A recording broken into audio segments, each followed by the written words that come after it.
Hi guys, welcome back to my channel. मैं हूं स्वीटी और आप देख रहे हो स्पार्कलिंग सोल्स।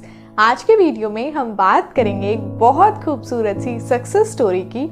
ये सक्सेस स्टोरी एक लड़की की है जिसने अपने ड्रीम हस्बैंड को कैसे मैनिफेस्ट किया, कैसे यूनिवर्स ने ना इसके पार्टनर को इसकी लाइफ में भेज दिया और इसने किस तरह से एक्शंस लिए थे अपने पूरे प्रोसेस में और कैसे इसने ना अपनी स्टोरी को सक्सेस स्टोरी में बदल दिया। तो आज की ये खूबसूरत स्टोरी ना मैंने इस बुक से ली है। ये बुक मेरे पास 2 दिन पहले ही आई है और आप यकीन नहीं मानोगे, आज सुबह मैंने जब इस स्टोरी को पढ़ा ना तो मेरा मन खुश हो गया और मुझे ये स्टोरी बहुत पसंद आई। और मैं जानती हूँ कि आप जब इस स्टोरी को सुनोगे ना तो आपको भी ये बहुत ज़्यादा पसंद आने वाली है। तो चलिए फटाफट स्टोरी शुरू करते हैं। ये सक्सेस स्टोरी है जी की। उनका नाम जी है और उनकी उम्र 27 साल है। वे लिखती हैं कि मैं 3 साल से अपने बच्चे के साथ जिंदगी गुजार रही थी। मैं बुरी तरह अकेलेपन से ग्रस्त थी। ये अपनी लाइफ अकेले बिता रही थी अपने सिर्फ बच्चे के साथ। मैं एक अच्छे व प्रेमपूर्ण साझेदार के साथ रहने के लिए बेताब थी। ये अपनी लाइफ में ना एक ऐसे पार्टनर के साथ रहना चाहती थी ना जिनके साथ ये बहुत खुश रहें। लेकिन कुछ बुरे लोगों को आकर्षित करने के बाद मैंने हार मान ली थी और अकेलेपन को बर्दाश्त करने लगी। पर इन्होंने आखिरकार हिम्मत दिखाई और जैसे ही इन्होंने हिम्मत दिखाई उसके बाद इनकी लाइफ में क्या क्या होना शुरू हुआ देखते जाइए। सबसे पहली शुरुआत होती है कि ये एक दिन किसी जगह जा रही थी। फिर एक दिन मैं बीच लंदन में रास्ता खोजते खोजते शादी के जोड़ों की दुकान के सामने पहुंच गई। मतलब जहाँ पे शादियों के कपड़े मिलते हैं उस दुकान के सामने ये जाके पहुँच गई। वहाँ शीशे के पास मुझे एक ड्रेस को देखकर इतनी खुशी हुई और मैं उसे देखकर मंत्रमुग्ध हो गई। उन्होंने ना एक ड्रेस को देखा शीशे के पार और उस ड्रेस को वो देखते ही रह गई। उन्हें वो इतनी ज़्यादा पसंद आई थी। उसके बाद क्या हुआ, उसे ज़्यादा करीब से देखने के लिए ना मैं दुकान के भीतर गई, उस दुकान के मैं अंदर गई। और जैसे ही ये दुकान के अंदर गई ना, दुकान में जो वो पर्सन काम कर रहा था उन्होंने इन्हें बहुत फोर्स किया और इन्हें बहुत ज़्यादा कहा, रिक्वेस्ट की इनसे कि प्लीज़ मैम आप एक बार इस ड्रेस को ट्राई कर लीजिए, प्लीज़ एक बार ट्राई कर लीजिए, आपके ऊपर ये बहुत अच्छी लगेगी। तो आखिरकार इन्होंने उसकी बात मान ली और उस ड्रेस को जब पहना इन्होंने तो वो उस ड्रेस को देख के इतनी खुश हो गई पहनकर, क्योंकि वो ड्रेस की फिटिंग इतनी अच्छी थी। ऐसा लग रहा था ना कि ये ड्रेस इनके लिए ही बनाई गई थी। वो इतनी अच्छे तरह से उन पे फिट आ रही थी और मैंने अंततः यह खरीद ही ली। आखिरकार उन्होंने वो ड्रेस को खरीद लिया।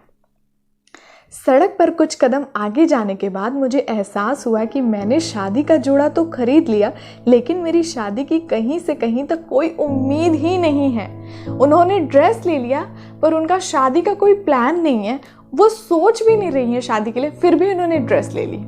उसके बाद लेकिन मेरी शादी की तो कहीं से कहीं तक कोई उम्मीद ही नहीं है। मेरे पास तो बरसों से कोई बॉयफ्रेंड भी नहीं है और मैं सचमुच अपने आप को ना सोच रही हूँ कि मैंने कैसा मूर्खों वाला काम किया। मतलब अपने आप पे एक शर्म आ रही है उन्हें कि यार मैंने क्यों ले ली ड्रेस जब मुझे शादी की कोई प्लानिंग नहीं है, मेरे पास कोई बॉयफ्रेंड नहीं है, मैं सोच भी नहीं रही शादी की और पता नहीं कहाँ से क्या होगा मैंने ये ड्रेस ले ली। कोई नहीं, ले ली तो ले ली, ऐसा सोच के उन्होंने आखिर खरीद ली।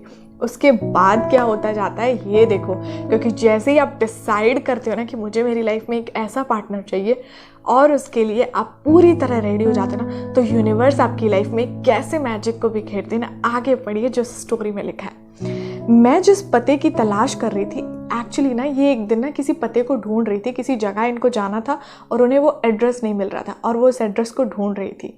मैं जिस पते की तलाश कर रही थी उसे खोजते खोजते मुझे एक आदमी मिला। वो मेरी ही उम्र का था। वह भी वही पता ढूंढ रहा था जो मैं ढूंढ रही थी। मतलब दोनों का एड्रेस सेम ही निकल गया और वह अभिनेता माइकल इली जैसा दिखता था, जिसकी फ़ोटो मेरे कंप्यूटर के स्क्रीन सेवर पर लगी हुई थी। मतलब उन्हें वो एक्टर इतना ज़्यादा पसंद था ना कि उन्होंने अपने कंप्यूटर की स्क्रीन पर उस लैपटॉप पे उस एक्टर की फ़ोटो लगा रखी थी। और जब उस लड़के को उन्होंने देखा तो वो देखते साथ ही उन्हें सबसे पहला ख्याल आया, यार ये तो वही एक्टर जैसा दिखता है। उसके बाद क्या हुआ, वो दोनों साथ मिलके उस एड्रेस को ढूंढने लगे और उस एड्रेस को ढूंढने के बाद ये दोस्त बने, इनकी शादी हो गई। और आगे ये लिखती है उस दिन मिलने के 4 महीने बाद, एग्जैक्टली जिस दिन ये दोनों एक दूसरे से मिले थे उसके 4 महीने के बाद इन्होंने एक दूसरे के साथ शादी कर ली और ये अब साथ रह रहे हैं। वो कहती हैं कि सब कुछ अलौकिक सा लग रहा है, सब कुछ मैजिकल सा लग रहा है, एकदम अमेजिंग सा लग रहा है, हम हर दिन मिलकर हंसते हैं। मैंने अपने संबंधों में बदलाव करने के लिए इस amazing law of attraction technique का, इस सीक्रेट का इस्तेमाल किया है। वो मुझसे बहुत ज़्यादा प्यार करता है, मैं भी उससे बहुत ज़्यादा प्यार करती हूँ। उसे पाकर मेरी हर मनचाही चीज़ जैसे लगता है मुझे मिल गई है। मैं जैसा महसूस करती हूँ ना, उसके लिए मैं शब्दों में उसे बयां नहीं कर सकती हूँ। मैं हर लड़की से ये नहीं कह रही हूँ कि जब आप अकेले हो तो जाके ड्रेस खरीद लाएं या शादी का जोड़ा खरीद लाएं। बस मैं आपसे इतना ज़रूर कहना चाहती हूँ कि विश्वास करें, यस, यूनिवर्स पे भरोसा करें। इसके बाद आगे ये क्या लिखती हैं, ये ज़रूर पढ़ने वाली चीज़ है। वह जब शादी का जोड़ा खरीद रही थी तो मानो वही एक्शन ले रही थी जैसे उनकी शादी होने वाली है। हालांकि उस वक्त उन्हें कोई अंदाज़ा नहीं था कि उनकी शादी कब होगी, किस पर्सन से होगी, किस समय होने वाली, उन्हें कुछ नहीं पता था। पर ये एक्शन वैसे ले रही थी कि वो शादी के लिए पूरी तरह रेडी है और इनकी शादी होने वाली है। फलस्वरूप सृष्टि ने उन्हें उनकी मनचाही चीज़ दे दी। मतलब यूनिवर्स को उनके एक्शन देख के ऐसा लगा कि अब लो, तुम अब इस विश के लिए पूरी तरह रेडी हो।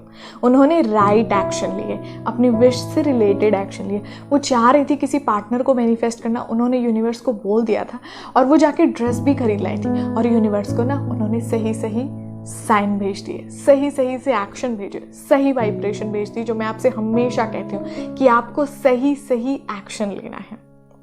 शादी करने के लिए उनके पास दूल्हा भी नहीं था, पर यूनिवर्स ने उनका दूल्हा भी उन्हें भेज दिया। अब इसमें एक बहुत इंपॉर्टेंट सी चीज़ लिखिए कि आप ऐसा कौन सा काम कर रहे हैं जो आपकी विश से रिलेटेड है, जो आपको बार बार ये दिखा रहा है कि आपकी चाहत और आपके एक्शंस ना अलाइन है। वो यूनिवर्स बिल्कुल हर एक एक्शन आपकी देख रहे हैं। आप क्या कर सकते हैं अपने ड्रीम पार्टनर को मैनिफेस्ट करने के लिए, अपने स्पेसिफिक पर्सन को मैनिफेस्ट करने के लिए क्या कर सकते हैं? आप ये कर सकते हैं कि आप बाथरूम में एक टूथब्रश की जगह 2 टूथब्रश रख सकते हैं। और जैसे आप बिस्तर के बीचों बीच सोते हैं तो आप थोड़ा साइड में सो सकते हैं, अपने साइड वाली जगह उस पर्सन के लिए, उस पार्टनर के लिए रख सकते हैं। और आप क्या कर सकते हैं, अपने अलमारी में अगर आप कपड़ों को लगाते हैं तो थोड़ा सा स्पेस उस पर्सन के लिए भी रख दीजिए। मैं ये नहीं कह रही हूँ कि पूरी अलमारी खाली कर दो आप पूरा एक जगह, नहीं, थोड़े थोड़े से स्पेस बनाना। अब ये स्पेस बनाना हमें क्यों ज़रूरी है पता है? क्योंकि हम अपने आप को ये दिखा रहे हैं कि यस, हम इस रेडी हैं, हम अपनी रिलेशनशिप से एक कदम आगे उठ चुके हैं। मतलब हम किसी पर्सन से शादी करना चाहते हैं तो हम उसके साथ मिलजुल के रहने के लिए रेडी हैं।